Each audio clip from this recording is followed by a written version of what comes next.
Hey guys, I'm here to start my PLL recaps for Season 6B, so I'm going to get started in them. First is PLL Season 6, Episode 11 of Late, I Think, of Rosewood. So this is 5 years later, we're in the 5 years forward whole thing. So Allison is an English teacher. Aria works for a publishing company. Hannah's a fashion designer. She's like sitting on a flight next to a kid. It should have been her and Caleb's, but it fucking wasn't. I was pissed. Spencer's in the political arena. She works for her mom in politics. And Emily is like a barista, kind of like a bartender person. Yeah. So we see Allison go visit her sister Cece or Charlotte in a psych ward. And she's locked up. And Allison has a plan to try to get Cece released if her friends will testify that Charlotte is no longer a threat to them, which is a big pain in the ass because you know these girls have suffered from fucking PTSD from all the shit that happened in the fucking dollhouse and Sarah Harvey and all this shit. And Allison, you just fucking think they're up and coming. Go to Rosewood and lie for you one more time, Allison. No. This is like a brand new opening in it, Allie's in it, and someone different does a shushy tweak. I put a side note. Allison sends letters to the girls asking them to return to Rosewood and take part in Charlotte's hearing. Allie hopes that statements will convince the judge to release Charlotte from the hospital and let her live with Allison. It's like, really, she tormented these girls for 6 years. They have PTSD, flashbacks. They're still scared, and you just want to have your family back. Like, I understand Allie, but seriously, oh my freaking god. So Spencer's back in Rosewood. She sees these girls outside this coffee shop, and it reminds her of when her friends were teenagers, and when they got this text messages, and Spencer started getting like this eerie feeling, and cut to Emily waiting in a brew for her friend. She's popping pills. She's also doing alcohol at the same time. See, she has a bunch of syringes in her handbag, too. So, at the beginning, we think Emily has a disease, but it gets explained later on what it actually is. All the girls meet up at the brew to catch up. Hannah's engaged. Aria's dating a new guy. Spencer and Emily are single. The girls discuss the potential release of Cece, or Charlotte. Now they have to meet Allison because she wants to talk to them about something concerning Cece's release. Emily goes home to her mother, and her mother greets her. We learn that her father has died. Bradley's been turned into a hotel / like a diner or a restaurant by Hannah's mother. She meets up with her mom to catch up. Aria goes home and is greeted by her father, who she gives him a book that her boyfriend wanted her dad to have. Then Aria's dad tells her that Ezra is back in town, and he's kind of going through some things because on his mission trip, the girl he's been, Nicole, kind of went missing and captured by some revolutionists.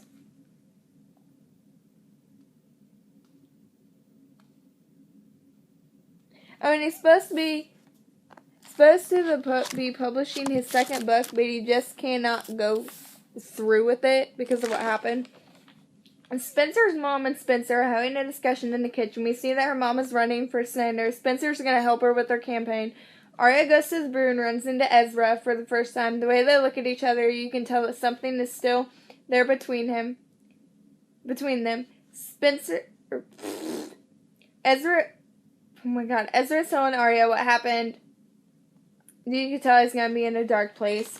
Spencer meets up with Toby. Of course, Toby and her are not together. Toby is building a house. He's actually building a house for his new girlfriend, which we meet later, but her name's Yvonne. And Spencer, kind of got this jealousy vibe, like, oh, he's now building a house for me. I'm not going to be mine in his house. Spencer wonders who it's for. Toby asks Spencer out to dinner.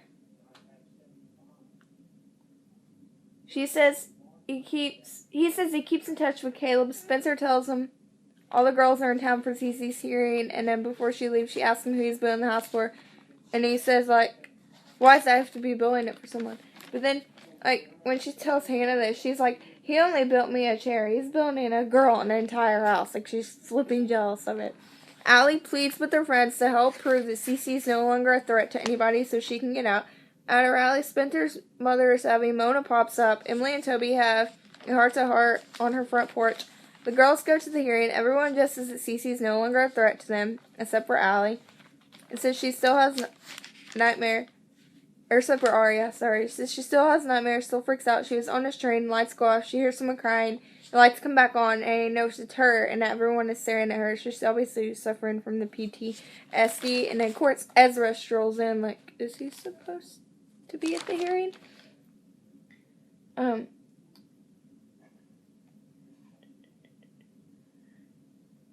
Then Mona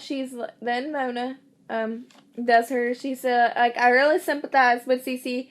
I resonate with her because I was in Radley and I know how it feels to be locked up and you just want to get out, go home. I think that she should go home because Ezra shows up in the courtroom. And then she thinks she wanted her out so she could talk to her. Get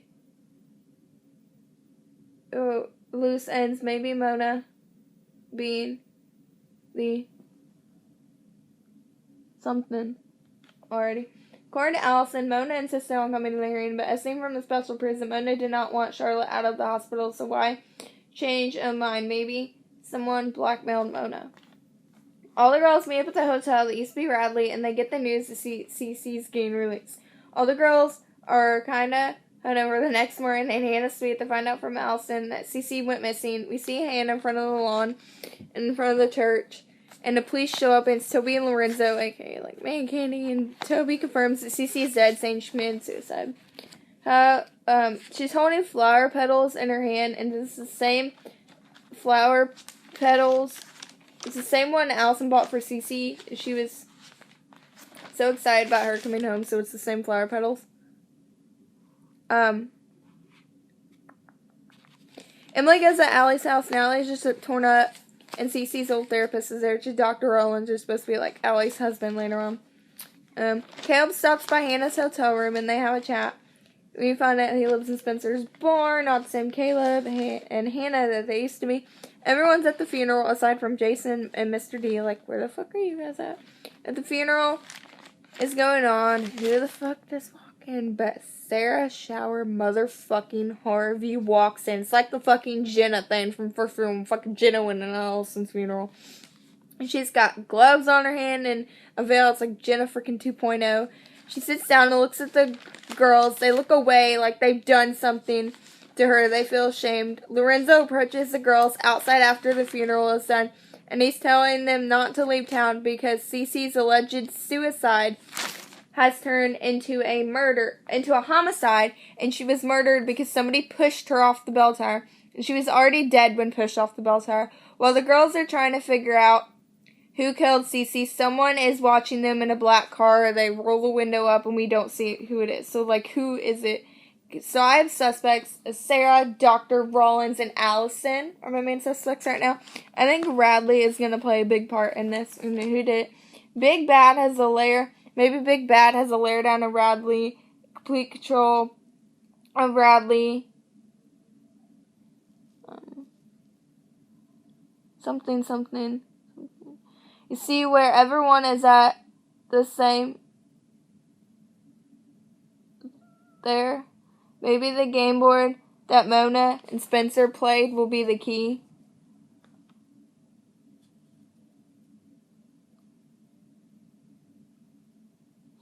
Oh, so something about, let's see, where everyone is at the same time.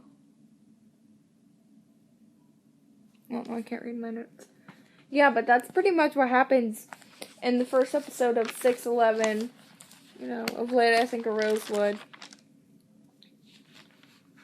But, like, Sarah was just like, she walks in the funeral, she's got motherfucking gloves on her hands, but yet, if she can't use her fucking hands, she lifts the veil up, like, fuck, you have an injury, you find out she has an injury later on, but you just lift your veil up, like, what the fuck, and who invited you to fucking Cece's funeral, bitch? Like, you were helping Cece, so why the fuck are you going to Charlotte's funeral? Last time I checked, you were working for her, so why the fuck would you go to her fucking funeral, Sarah Harvey? You're hiding secret, Sarah Harvey. You fucking shady, you're hiding shit, and I'm fucking suspecting you. You're on my damn suspect list, Sarah Harvey. Yes, you're on my fucking suspect list.